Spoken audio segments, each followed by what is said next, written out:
কবিতা পড়ব এখন। পত্রিকা থেকে কবিতা পাঠ করবে আজকের প্রথম কবির নাম মৃণাল বসু চৌধুরী। শিকারী ভ্রমর। দরিয়ানগর থেকে যে নারীর বিষণ্ণতা নিয়ে রাতের জোয়ার ঠেলে এতদূর এসেছিল হাওয়া, সে নারীর বাজুবন্ধে ছিল কিছু শিকারী ভ্রমর। আমি তাকে নির্বিষ করার জন্যে নিয়ে যাব অনুগত স্বপ্নের ভেতরে।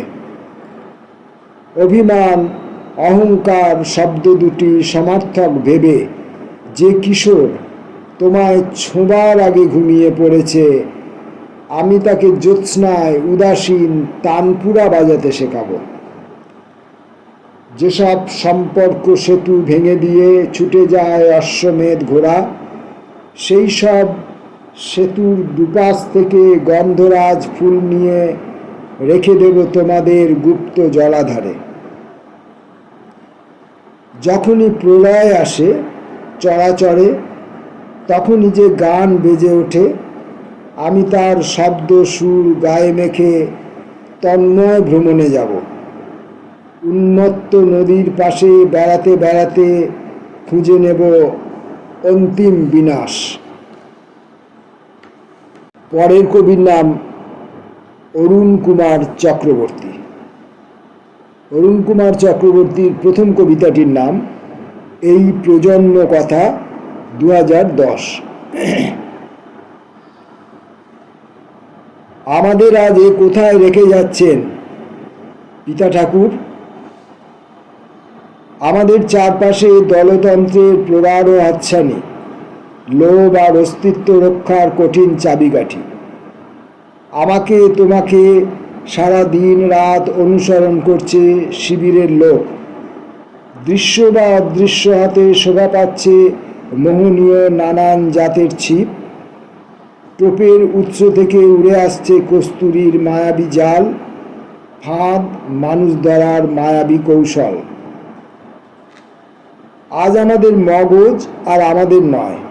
এই হাত, এই পা, এই ফুল্ল কুসুমিত হৃদয় আজ আমাদের নয়। আমাদের প্রেম খেলা, আমাদের প্রণম্য যৌনতাও খুঁজে খুঁজে ফিরছে সাহারার শূন্যতা, তপ্ত রেগিস্তান। আকাশবেদী ফ্ল্যাট কালচারের সাজানো গুহায় আজ তীব্র তুষারপাতের শব্দ। ফরফর উড়ে আসছে ঠান্ডা যৌবনের প্রৌঢ়ত্বের, বার্ধক্যের, হৃদয়হীন একাকিত্বের লাবণ্যময় গন্ধ।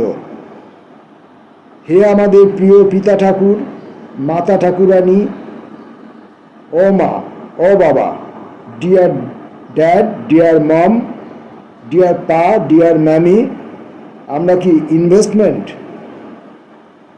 অথচ আমরা তো মানুষ হতেই চেয়েছিলাম।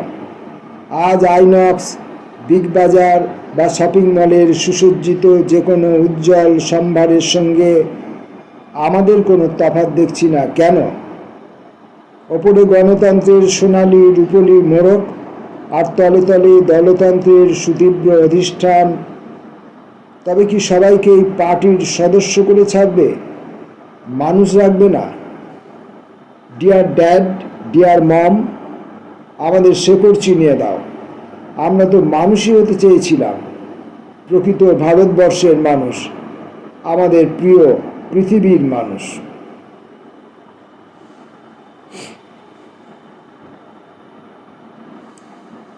কবি নিশ্চয়ই এই কবিতাটি এখন যে আমাদের দেশে, আমাদের বাংলা এবং ভারতবর্ষে যে পরিস্থিতি চলছে, এই পরিস্থিতিতে শুধুমাত্র দলতন্ত্র টিকে থাকার জন্যে মানুষ দলের কর্মী হয়ে পরিণত হয়ে যাচ্ছে। মানুষ হিসাবে আর তার আলাদা পরিচয় থাকছে না, শুধু দলই থেকে যাচ্ছে। এইটা দেখে যে তিনি আতঙ্কিত হয়েছিলেন, এখন তিনি দেখতেন যে দলও নিশ্চিহ্ন, কারণ একটা দল মানে তো কিছু মানুষের সমষ্টি। এখন তিনি দেখতেন যে দলও নেই, এখন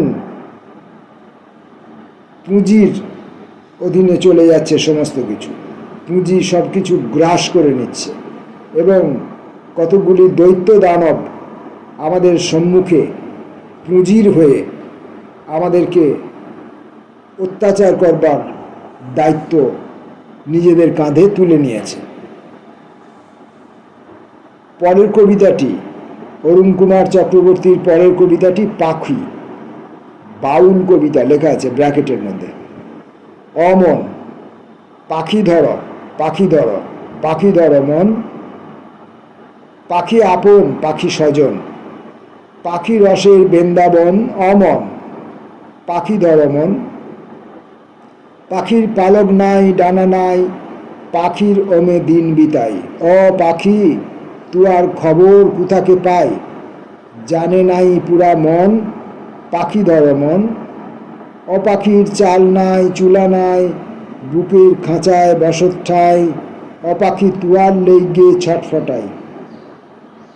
লাভ ডবাইছে সবক্ষণ, পাখি ধর মন, পাখির হাতে মরণ বাচন, পাখি নবীর পীড়িত জন, পাখি মুদের আপন জন, পাখি হওরে মন, পাখি ধর মন।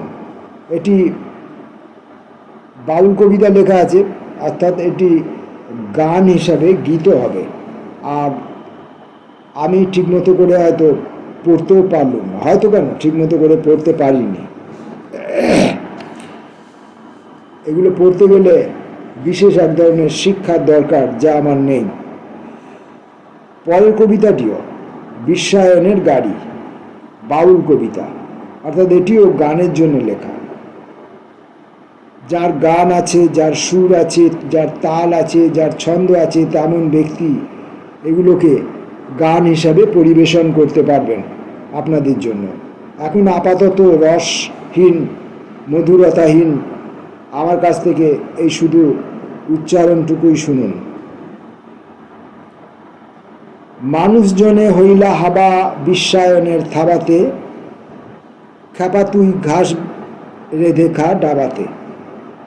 তুলোর পাড়া হাওয়ায় ভাসান, দেহের দেখুন মাসের নিশান, কম্পিটিশনে মরণ বাঁচান, খেপা তুই যা নেমে যা গোলা পুকুর গাবাতে, খেপা তুই ঘাস রেধে খা ডাবাতে। হাওয়ায় বলে ডুব দিস না, ডুবলে অতল তল পাবি না, বরং হাওয়ার জলে ভেসেই জানা, নইলে পড়বি চাপা থাবাতে। খেপা তুই ঘাস রেধে খা ডাবাতে, বিশ্বায়নের চলছে গাড়ি হুড়াহুড়ি তাড়াতাড়ি, শূন্য দেশে দিচ্ছে পারি, খেপা তুই থাক পড়ে থাক হাব হাতে, খেপা তুই ঘাস রেধে খা ডাবাতে। এখানে সম্পাদকীয় সংযোজন আছে, আমি যে পত্রিকা থেকে কবিতাগুলি পড়ছি।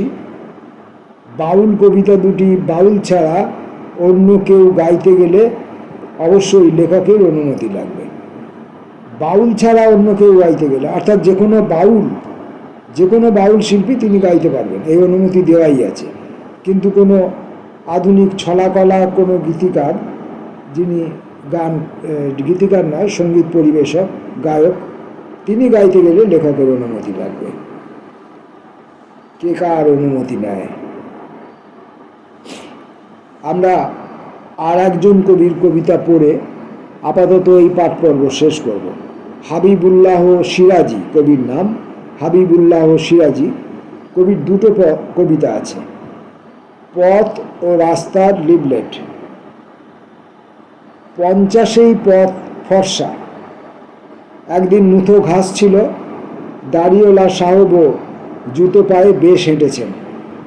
কাঁকড় বেরিয়ে আজ সাদা কালো রক্ত নিল, জিন্সের পকেটে বসে ডাক দিল ইস্পাতের বিবি, বাজারের ফর্দ, ইয়াবা ও মুরগির ঠ্যাং, রাস্তার দখলে পথ, রেস্ট রুমে কল্পনা ঘুমায়। যে পথ বরফে রাস্তা তার দাঁতে চকলেট হাসে, গাঙে ডোবা সাঁকটিতে বাতাস মিলিয়ে যেতে, নদীও যে সিনা পেতে তরতজা ব্রিজ আগলায়। কামারশালার রঙে দাউ দাউ কাস্তে ও হাতুড়ি, ওলো সই কত আর মনে মনে সুখ দুঃখ কই, সেমিনারের সভাপতি লাউ চিংড়ি ভালো রাঁধিয়েছে।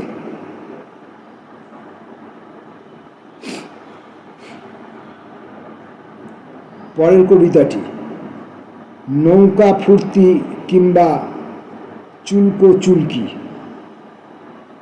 আগুন লেজেই লাগে, সন্ধ্যা ঢিল দিয়ে কেউ দোতারা বাজালে ঢলাঢলি মরা তেজপাতায়।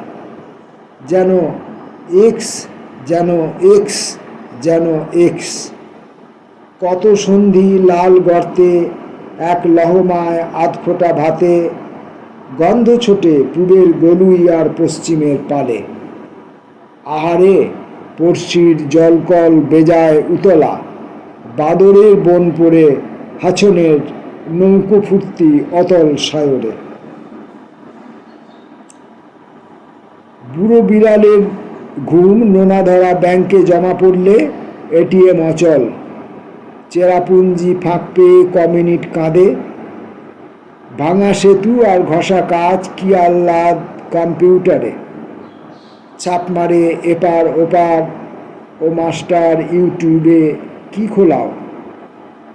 ঘোড়াটি যে পথের পাহারা দিতে তামাবিল গেছে, এসো এবেলা কাঁচা পাকা মিলে চুলকো চুলকি করি। এই ছিল আজকের পত্রিকা থেকে কবিতা পাঠ। নমস্কার।